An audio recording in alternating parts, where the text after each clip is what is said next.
서울대 이영훈 교수님 모시고 아베 담화 하나하나 좀 제대로 짚어보겠습니다. 예, 감사합니다. 예. 제가 볼 때는 이 문건이 굉장히 역사적인 문건이라는 생각이 듭니다. 그렇습니다. 아베 담화를 계기로 해서 일본 외부성의 역사 문제에 관한 역사 문제 아시아 코너의 개정 작업이 벌써 시작되었습니다. 네, 이 담화를 보면 일본의 근현대사의 역사 의식이 축약판으로 들어있다 이런 느낌이 드는데요. 그렇죠.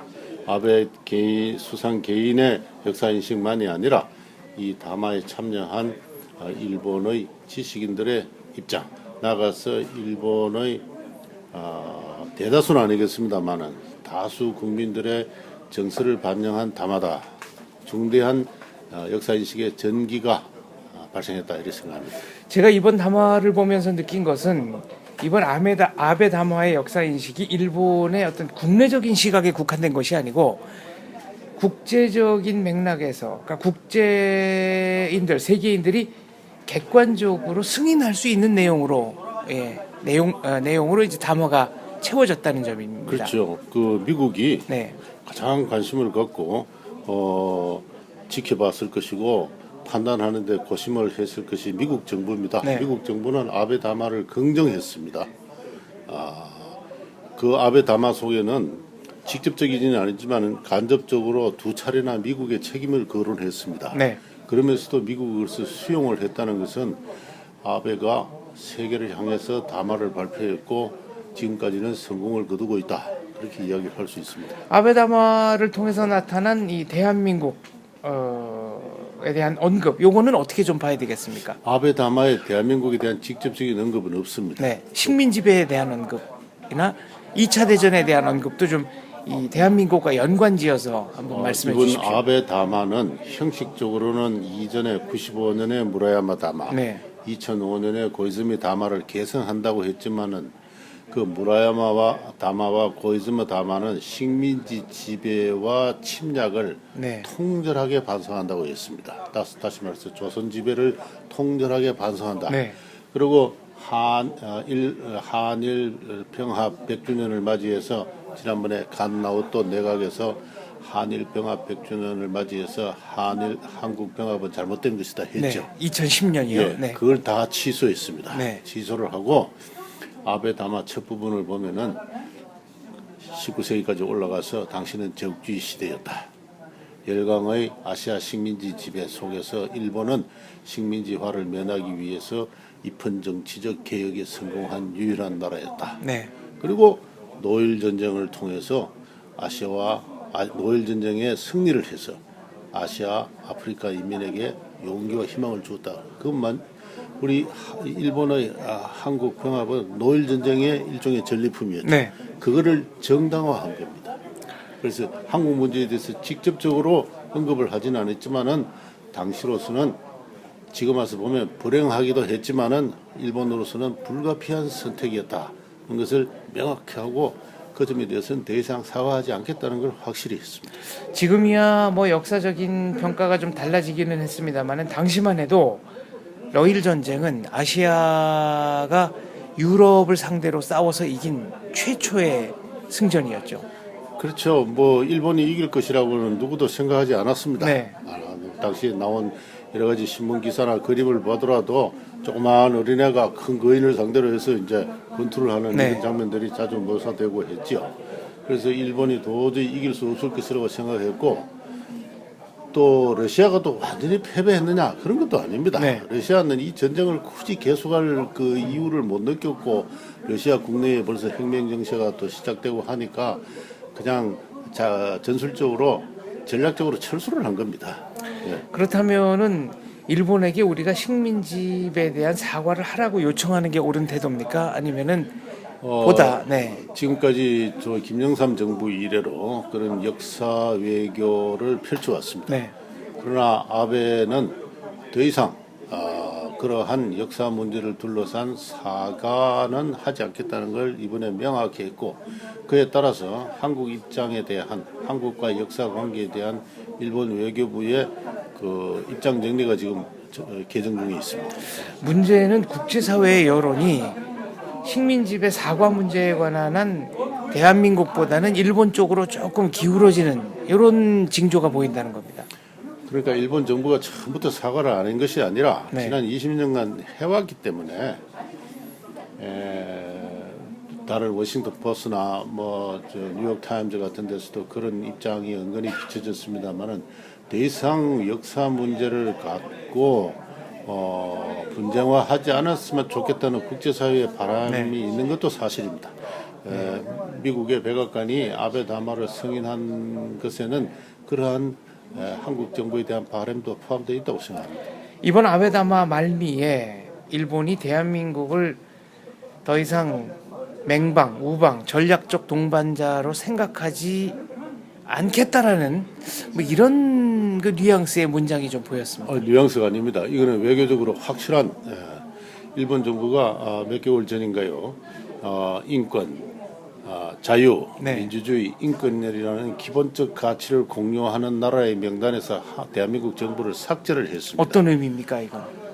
자기들이 볼 때는 한국은 더 이상 자기들과 이 기본적 가치를 공유하는 가치 동맹 국가가 아니다는 것입니다. 네. 일본이 옳든 그러든 간에 일본은 그렇게 생각을 했고 한국 정부를 그 명단에서 제외했는데 이번에 아베 담화 제일 끝을 보면은 일본이 평화와 번영의 세계를 건설해 가는 데 있어서 이 자유, 민주주의, 인권이라는 기본적 가치를 공유하는 나라들과 손을 잡고 함께 가겠다는 네. 것입니다. 따라서 한국과는 손을 잡고 안 갈 수도 있다는 것을 확실히 한 거죠.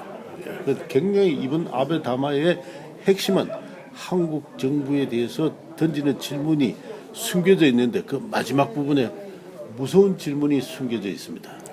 한국 정부와 한국 국민에게 던지는 질문 가운데 하나는 과연 한국인들의 역사 의식이라는 게 뭐냐, 이런 거일 수도 있겠네요. 그래서 우리가 아베를 비난하기 이전에 아베가 묻는 질문에 대답을 해야 됩니다. 네. 너희들은 누구냐? 언제까지 역사 분쟁을 계속해 갈 거냐? 과연 자유, 민주주의, 인권을 기본적 가치로 공유하는 나라냐? 사실 우리가 인권에 대해서 우리가 한국의 기본적 가치로 공유할 수 있는 나라라고 자신할 수 없는 게 북한 인권법이 지금 10년째 계류되어 있지 않습니까? 그렇습니다. 통과 안 되고 있습니다. 그렇죠. 네. 인권에 관한 기본적인 가치가 공유가 되고 있지 않죠. 네. 자유도 엄밀히 말해서 어떤 상징과 어떤 역사로부터의 자유라는 의미도 있습니다. 네. 현실적으로 존재하는 자유와 독립의 인간은 어떠한 부족적, 민족적 상징이나 그것도 비롯하는 역사로부터의 자유도 있는 네. 것이죠.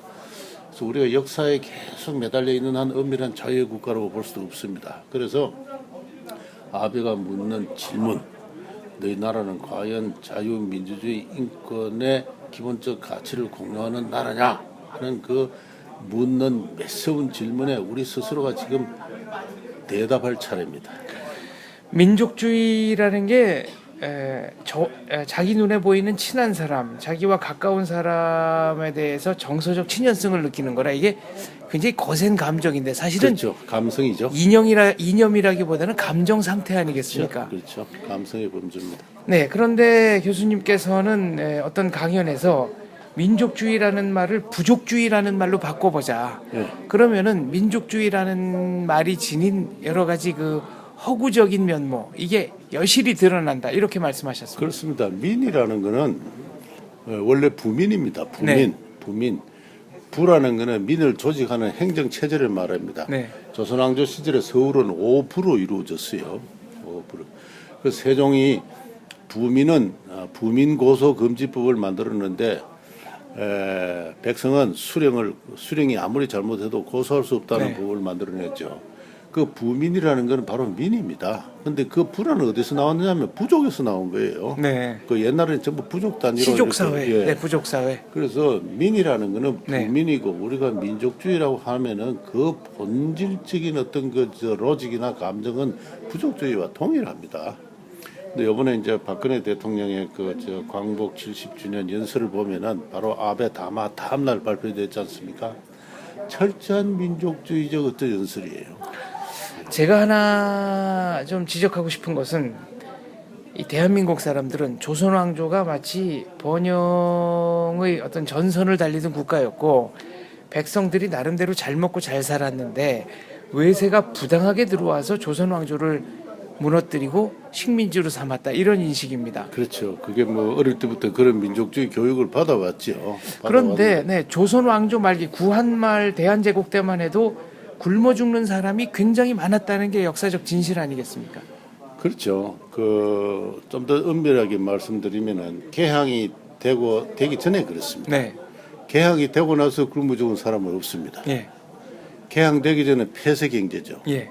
폐쇄 경제에 큰 흉년이 닥치면은 사람들이 달리 살아갈 방법이 없습니다. 네. 그래서 죽지만은 굶어 죽고 마지막 대흉년이 1876년 개항이 있는 그 해에 있었습니다. 그때 호남으로 가는 길 옆에는 굶어 죽은 시체가 질비했다는 기록이 질비했다. 뭐 대체로 10년 단위로 그런 그 기근이나 아사가 있었습니다. 그러나 개항 이후에는 이상하게도 1882년에 대흉년이 발생했는데도 사람이 안 굶어 죽으니까 네.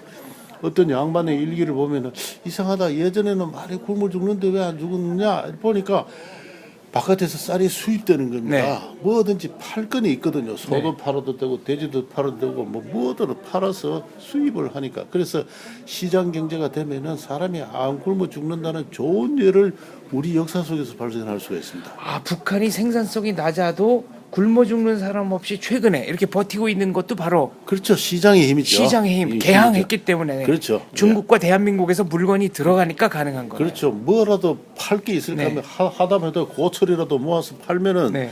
뭐든지 먹을 게 들어오니까 안 굶어 죽습니다. 근데 조선 왕조는 1876년 이전에는 기근이 일상화되어 있고 네. 심지어는 서울에 있는 하급 관리들조차도 월급을 못 받으니까 재정 형편이 네. 나빠서 길거리 가다 굶어 죽는 사람들이 있고 그랬습니다. 그 정도 가난했습니다. 이번에 박 대통령의 그 담화문은 역사 인식의 깊이 또 역사 인식의 어떤 엄중함 이런 면에서는 그렇게 높은 점수 주기가 어려운 게 또 사실이죠. 그렇죠. 우리 대통령 연설이니까 참 조심스럽게 말씀을 드릴 수밖에 없고 저도 몇 차례 읽어봤는데요. 우선 제가 볼 때 아베 담화를 다음 날 나오는 담화인데 아베는 세계를 향해서 이야기했습니다. 우리도 광복 70주년, 해방 70주년 같으면 네. 세계를 향해서 이야기를 해야 되는데 네. 우선 이 나라가 세워지는데 미국의 도움이 결정적이었지 않습니까? 그렇습니다. 그렇죠. 그래서 미국이 3만 5천 명이나 이 땅에 죽어서 방어를 해줬기 때문에 공산 세력의 침략을 막을 수가 있었고 또 2차 대전 때 일본을 무너뜨린 것도 그렇죠. 미군이고요. 그렇죠. 미국의 젊은이 10만 명이 태평양에서 죽었기 때문에 일본이 패망해서 우리가 해방이 된 건데 그 우방 미국에 대해서 감사하다는 말 한마디 없습니다. 단 한마디도 안 나왔습니다. 단 한마디도 없었습니다. 이른바 해방 70주년이면은 굉장히 상징적인 해인데. 그렇죠. 예. 그 해방의 동력을 마치 네. 자력으로 쟁취한 것처럼 그렇게 이야기하고 있는데 물론 우리가 독립운동한다고 참 많은 선열들이 희생을 했죠. 고귀한 희생을 했고 노력을 한 그 결과로 독립을 한 건 사실입니다만은 그 공로도 있지만은 보다 어떤 의미에서는 더 중요한 국제 정치적 맥락이 있고 공로가 있는데 그게 바로 미국에 의한 일본 제국의 해체죠. 그리고 뭐 광복군이나 모든 독립단체가 실제로 무장투쟁에 나서서 연합군의 일원으로 싸운 사실 자체가 없으니까요. 그래서 솔직히 인정할 수밖에 없는 사실이죠. 예, 좀 더 일찍이 서로 이념을 달리하지만 다양한 독립운동 세력들이 하나로 뭉쳐가지고 뭔가 연합군의 한 전선을 담당을 했더라면은 그리고 그 대우를 유지해서 서울로 들어왔더라면은 얼마나 좋았겠어요. 그러지 못했습니다. 많은 분들은 독립군이 8월 20일 국내 침공을 하기로, 그러니까 국내 진공을 하기로 D-Day까지 받아놨다라고 얘기합니다만 그 병력이라는 게 그렇죠. 미군의 지원을 받아서 훈련된 불과 45명의 특공대원 아닙니까? 그건 이제 미국의 훈련을 받은 것이고 네. 서안에 있는 광복군이 한 250명 됐는데 그거는 작전 계획이 있지 않았습니다. 작전을 8월 20일 날 작전하려면은 벌써 서해안 쪽으로 와 있었어야 되는데 서안에 있었어요. 네, 그런 면에서 박근혜 대통령의 담화 조금 아쉽습니다. 국제사회로부터 이런저런 반응 자체가 좀 안 나왔습니다. 그렇죠. 반응이 없고 국제사회에 대한 감사가 없으니까 네. 저는 미국이 주도자들로 오히려 냉소적인 눈초리로 한반도를 쳐다봤을 것이다. 그렇게 생각을 합니다. 사실은 박 대통령의 담화가 역사적 진실을 담고 있지 않다는 게 더 큰 문제 아니겠습니까? 그렇죠. 역사적 진실은 뭐냐? 우리가 아베를 비난하기 전에 자유와 독립의 정신으로 우리 한국 현대사를 이룬 것을 평가를 하면서도 동시에 그 100년 전, 150년 전으로 올라가서 우리가 그렇게 자유와 독립의 정신을 알지 못했던 그 역사에 대한 반성도 있고, 그래서 민족의 고난을 겪는 가운데 우리가 그것을 알게 되었고, 또 우리 알게 된 한국을 도와준 우방에 대한 감사, 그러니까 자유와 독립의 기본 가치와 우방에 대한 감사, 그런 국제적 어떤 공조 체제에 대한 한국의 감사와 헌신, 이런 게 우리가 새롭게 정립해 나가야 될 우리의 역사 의식인 것이죠. 제가 볼 때는 우리 대한민국 사람들은 가장 자랑스럽게 생각해도 좋을 만한 역사, 그러니까 잿더미밖에 없는 데서 정말 선진국으로 뛰어오른 이 역사는 감추거나 폄하하거나 왜곡하려고 하고, 오히려 사실을 직시하면서 반성해야 될 역사는 이상하게 또 미화해가지고 아주 무슨 찬란한 그렇죠. 자랑스러운 역사인 듯이 생각하는 경향이 있습니다. 이 미묘한 불일치, 원인은 어디에 있다고 보십니까? 우리 한국인들이 아직 근대 문명의 기본 가치인 자유와 독립의 그 의미를 잘 모르고 있기 때문에 그렇다고 생각합니다. 결국 자유와 독립의 의미를 국민 대다수가 그렇죠. 몸으로 체득하게 되는 이런 날이 빨리 와야 된다는 말씀이시네요. 그 자유와 독립 정신에 기초해서 일상생활의 원리에서부터 교육 이념에서부터 정치 행태에 이르기까지 나아가서 자유시장의 원리의 실천에 있을까지 큰 문화적인 변화가 있을 때 우리가 아베 담화의 도전을 우리가 극복해 갈 수 있을 것이다. 그렇게 생각합니다. 알겠습니다. 아베 담화에 대한 도전을 극복하는 문제, 오늘부터 열심히 연구해 보겠습니다. 오늘 말씀 감사합니다. 예, 감사합니다. 예.